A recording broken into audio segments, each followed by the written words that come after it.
মেয়েরা, ভারতীয় মেয়েরা sexual assault, dominance, marital rape, harassment এই সব কিছু সহ্য করবে, কিন্তু চুপ থাকবে, কোনো প্রতিবাদ করবে না, কারণ তারা ভালো আর চরিত্রবান নারী।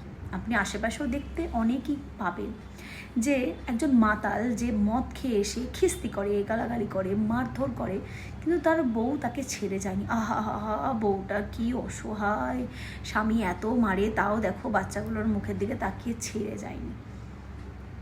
এই ধরনের মন্তব্য খুব ভালো মন্তব্য মানা হয় আমাদের সমাজে, মারধর খেয়েও পড়ে আছে। কিন্তু যখন এই ভারতীয় সমাজের একজন ভারতীয় নারী তার দায়রার বাইরে বেরিয়ে এসে সেক্স এডুকেশনের ওপর কথা বলে, বা নারী নির্যাতন, যৌন নির্যাতন, marital rape, sexual assault, dominance এসবের ওপর কথা বলে, তখন তার ওপর এই থাপ্পা চাপানো হয়, শরীরে প্রচণ্ড গরম, তাই ধরে রাখতে পারছে না।